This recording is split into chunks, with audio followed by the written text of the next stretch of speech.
한글날입니다. 올해 한글날은 세종대왕이 한글을 만들어 반포한 지 575돌째 되는 날로 세계에서 가장 독창적이고 과학적으로 만들어진 한글을 기리는 날이죠. 이러한 독창성과 과학성을 인정받아 유네스코는 1997년 일찍이 한글을 세계 기록유산으로 지정해 인류가 오래도록 기억해야 할 소중한 문화유산으로 등재시켰습니다. 이 한글 그리고 한국어가 한류의 바람을 타고 전 세계 곳곳에 퍼지기 시작하더니 이제는 한글을 배우기 위해서는 수개월을 기다려야 간신히 배울 기회를 얻는 국가들도 생기기 시작했는데요. 그런데 얼마 전 러시아 푸틴 대통령이 칠판에 태극기를 떡하니 써놓고 고등학생들에게 공부 열심히 하라고 격려하는 모습이 카메라에 담겼습니다.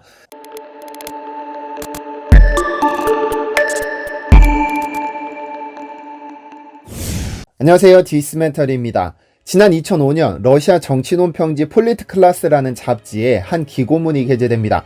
푸틴 대통령은 헤아릴 수 없을 만큼 무궁무진한 지하자원이 매장된 시베리아를 한국에 내주더라도 기필코 한국과 통일해야 한다는 내용을 골자로 하는 글이었죠.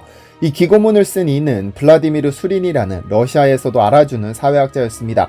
그가 쓴 이 기고문의 내용이 한국에 전해지자 상당히 충격스럽다는 반응이 대부분이었는데요. 왜냐하면 러시아가 유일하게 내세울 수 있는 무기 두 개인 군사력과 천연자원 중 천연자원을 한국에 뚝 떼서 맡기더라도 러시아의 미래를 한국에게 맡겨야 한다는 내용이었기 때문입니다. 이 기고문은 러시아 내에서도 엄청난 반향을 불러왔고 러시아 정부가 직접 나서서 그에게 직접 회신을 남기기도 했습니다.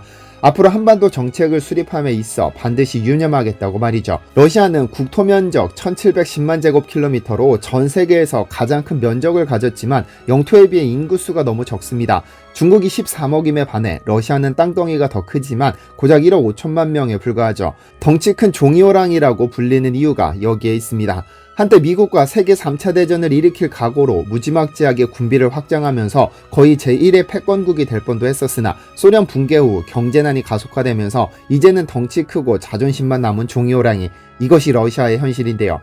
그런 와중에 러시아가 제대로 미래를 준비하기 위해서는 한국에게 시베리아를 내주고 발전을 꾀해야 한다는 코리아 선언이 사회학자의 입에서 흘러나온 것입니다. 그의 말은 간단명료합니다. 소련 해체 후 서구에서 유입된 자유방임주의의 폐해로 러시아는 소멸될 위기에 처해 있으며 중국의 팽창으로 영토도 지키기 어려운 상황이라고 전제한 뒤 러시아가 미래에도 생존하기 위해서는 한국과 협력해 한국인들을 대거 러시아로 받아들여 한러 연합국가를 수립하는 것이 최선의 전략이라고 강조했습니다. 한마디로 한국인을 받아들여 시베리아 개발을 맡겨 미래를 준비하라는 내용입니다. 쉽게 현실화되기는 어려운 주장이기는 하지만 사실 러시아에서 한국 열풍은 대단합니다. 전 세계 어디서나 볼 수 있는 한류 열풍이야 러시아에서도 불고 있고 러시아의 가장 큰 무기인 천연가스도 한국이 만든 쉐빙선이 없으면 자유롭게 수출할 수 없고 러시아에서 삼성, LG, 현대자동차가 가진 위상은 전 세계 그 어떤 기업도 따라올 수 없으며 한국의 도시락 컵라면, 마요네즈, 초코파이 등등까지 사소한 생필품부터 러시아 경제를 쥐고 흔드는 핵심 산업까지 모조리 한국이 장악하고 있습니다. 그런데 러시아에서 가장 무섭게 부는 열풍은 전혀 의외의 것인데요. 지난 2017년 러시아 언론은 대대적으로 푸틴 대통령이 한 학교를 방문해 학생들 앞에서 훈화하는 모습을 보도했습니다. 그런데 이 사진이 좀 특이합니다. 푸틴의 등 뒤로 칠판에는 한국어로 태극기가 쓰여 있고 그의 머리 뒤에는 한복을 곱게 차려입은 한국 여성의 포스터가 붙어 있었죠. 앞에 있는 선생님도 책상에 앉은 학생들도 금발인 것으로 볼 때 한국의 한 학교를 방문한 것은 아닌 듯 했고 나중에 알려진 바로는 블라디보스톡의 한 고등학교였습니다. 러시아에서는 새학기가 시작하는 9월 1일을 지식의 날로 부르는데 이날 푸틴이 한 학교에서 진행 중인 한국 문화교육 시간에 교실로 찾아온 것입니다.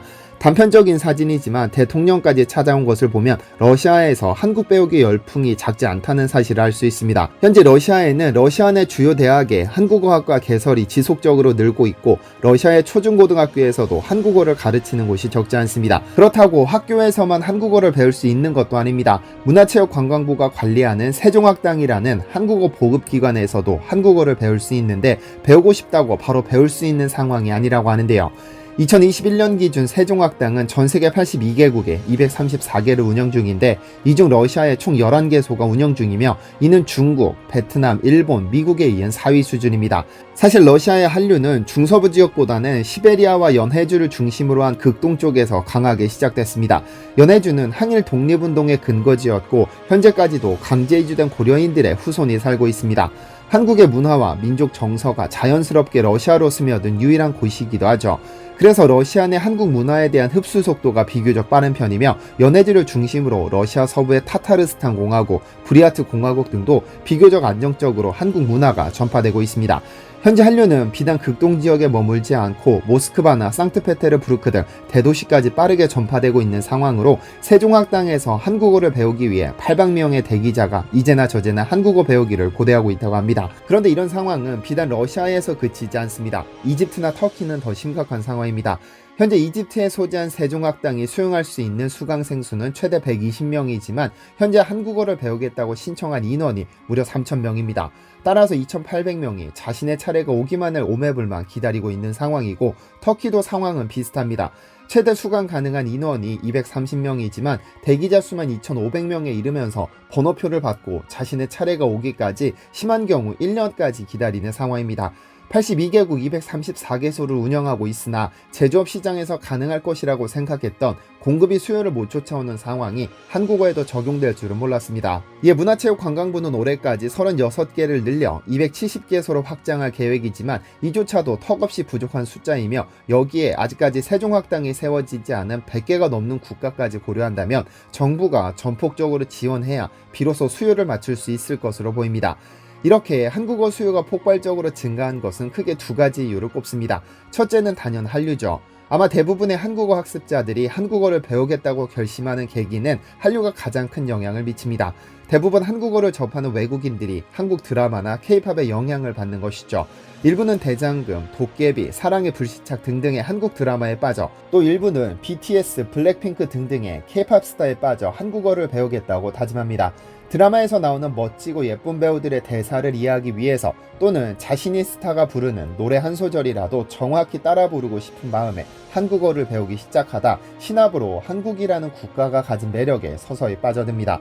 그런데 이 한국어 학습자들이 한국어를 배우면서 전혀 의외의 매력을 찾아냅니다. 한두 명의 학습자가 주장하는 것이 아니라 거의 모든 한국어 학습자가 공유하는 경험, 한국어를 표기하는 글자, 즉 한글이 쉽다는 점인데요. 처음 한국어를 접하는 외국인들은 글자를 보면서 재밌게 생겼다고 표현합니다. 긴 작대기, 눈 작대기, 삼각형, 사각형, 동그라미가 어떻게 조합돼서 글자를 만들지 궁금해하다가 모두 같은 결론에 도달합니다. 한글은 배우기가 쉬운 글자구나 하면서 말이죠. 실제로 외국인들에게 한국어를 가르쳐본 교사들에 따르면 외국인들도 한글이 단순하다고 느낀다면서 대부분 일주일 정도면 읽고 쓰기가 가능하다고 전합니다. 영어처럼 글자가 어떤 자리에서 어떤 자모음가 있느냐에 따라 읽는 방식이 달라지지도 않고 중국어처럼 수만 개가 넘는 글자를 전부 외워야 하는 것도 아니며 일본어처럼 발음할 수 없는 글자들이 있는 것도 아닙니다.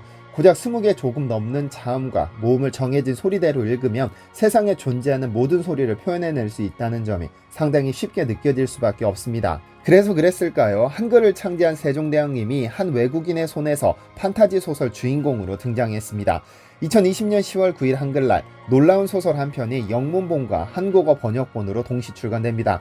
제목은 킹 세종 더 그레이트. 그런데 이 책의 작가의 이력이 놀랍습니다. 조 베노스키라는 작가는 미국 내에서 상당히 유명한 작가이면서 프로듀서입니다. 왜냐하면 이 작가가 바로 스타트렉 에피소드 60편을 썼기 때문입니다. 여기에 스티븐 킹 원작의 데드존과 미국과 소련의 우주개척을 담은 For All Mankind까지 이력만 보자면 세종대왕과는 아무런 접점도 없어 보입니다. 그러나 그가 이 소설을 쓴 계기는 단순합니다. 한글에 빠졌기 때문입니다. 그는 매번 한글을 볼 때마다 500년이 넘는 시간을 거치면서 진화할 필요가 없을 만큼 완벽하게 만들어진 그 체계적인 정밀함과 우월함에 놀란다면서 이 문자들이 한 명의 왕이 백성을 위해 만들어냈다는 점이 충격적이었다며 소설을 집필하게 된 계기를 밝혔습니다. 그의 말은 사실입니다. 한자와 로마자를 보면 그 사실을 알 수 있죠. 한자는 사물의 모양을 본떠 만든 상형 문자입니다. 따라서 새로운 사물이 등장하거나 새로운 현상이 등장하면 계속해서 그 모양을 본딴 글자를 만들어내야 합니다. 인간이 종말하는 날까지 계속해서 새로운 문자를 만들어내야 하는 것이 한자의 숙명입니다. 로마자는 어떨까요? 로마자는 꽤나 완성된 글자라고 인정하지만 그 또한 불완전합니다. 글자로는 표현할 수 없는 소리가 있어 글자와 소리가 따로 존재합니다. 영어를 원어로 쓰는 사람들은 TOLK 네 글자를 톨크라고 읽지 않고 KNOW를 큰 O라고 읽지 않습니다. 발음기호라는 것이 별도로 존재해 글자가 있어도 소리내지 않는 묵음이 있고 모음들은 어느 자리에 있느냐에 따라 다른 소리가 됩니다. 그런데 한글은 다릅니다. 세종대왕이 28자의 훈민정음을 반포한 이후로 2021년까지 575년이 지나는 동안 단 4개의 글자만 사라졌습니다. 여기에 죽을 때까지 계속해서 새로운 글자를 만들어낼 필요도 없고 글자가 있으면 있는 그대로 읽으면 소리가 됩니다.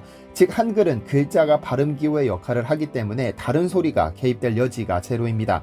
새로운 현상이나 물건이 등장해도 그냥 들리는 대로 쓰면 되고 14개 자음과 10개 기본 모음을 새롭게 조합시키기만 하면 됩니다. 한국어에는 존재하지 않는 외국어 발음들도 비슷하게 표현할 수 있는 이유도 그것이고 그것이 한글이 가진 최고의 장점입니다. 한국어를 배우기로 결심하고 한글을 배우는 외국인들도 이 소설을 집필한 매노스키도 세종이 강조한 똑똑한 사람은 한나절, 모자란 사람은 넉넉히 열흘이면 배울 수 있다는 말에 적극적으로 공감합니다. 왜냐하면 글자를 만든 그 기준이 명확하기 때문이죠. 세종대왕은 한글을 창제할 당시 한글 창제의 기준을 세웠습니다. 우선 쉬워야 하고 만들어진 원리가 명확해야 한다는 점이었죠. 그래서 글자 모양을 복잡하게 꼬거나 뒤집거나 접지 않았습니다. 자음의 경우는 사각형, 삼각형, 동그라미 등 단순한 기호를 고안했는데 이조차도 의미 없이 만든 것이 아닙니다. 전부 인체의 발음 기관을 본땄죠. 예를 들어 이응의 경우 소리를 낼 때 성대의 모양이 동그라미가 된다는 점을 참고했습니다. 그런데 모음은 좀 다른 기준을 가지고 창제했습니다. 모든 모음은 천지인, 즉 하늘과 땅, 그리고 사람을 기준으로 삼았죠. 예를 들어 은은 땅이 평평한 모양을 본따 바닥으로 눕혔으며 이는 사람이 서 있는 모양을 본따 수직으로 세웠고 하늘은 공중에 띄울 수 없어 점을 찍었습니다. 그래서 사람과 하늘이 만나면 아도 되고 어도 될 수 있고 땅과 하늘이 만나면 오도 되고 우도 됩니다. 이 세 가지를 모두 조합하면 와, 워, 위, 왜 등이 만들어질 수도 있죠. 따라서 누구나 이 원리를 안다면 이틀이면 배울 수 있는 한글이 되는 것입니다. 매노스키는 말합니다. 문자는 수백 년의 시간이 지나면서 자연스레 변형되기 마련인데 이러한 글자를 주도적으로 만든 왕이 있다는 사실이 놀랍다면서 세종대왕은 쉽게 말하면 레오나르도 다빈치가 왕인 상황 또는 뉴턴이 영국의 왕인 상황 또는 에디슨이 미국의 왕인 것과 같다고 말합니다. 세종은 왕이면서도 발명가였고 왕이면서도 과학자이기도 했습니다. 취미로 하는 소소한 발명이나 과학이 아닌 후대의 삶을 완벽히 다른 차원으로 끌어올린 발명가이며 그 발명품 중 가장 위대한 것이 한글이라고 자신있게 말할 수 있습니다. 오늘은 세종대왕이 훈민정음을 반포한 지 575년을 기념하는 한글날입니다. 훈민정음을 반포하면서 세종대왕은 세계에서 가장 큰 면적을 가진 러시아인들이 아프리카 이집트인들이 유럽 터키인들이 한글 배우고 싶어 몇 개월씩 기다릴 거라고는 차마 예상하지 못하셨을 것이 확실합니다. 앞으로 세종대왕님을 더 당황스럽고 놀라게 만드는 기적같은 일들이 더 많이 벌어졌으면 좋겠습니다. 시청해주셔서 감사합니다.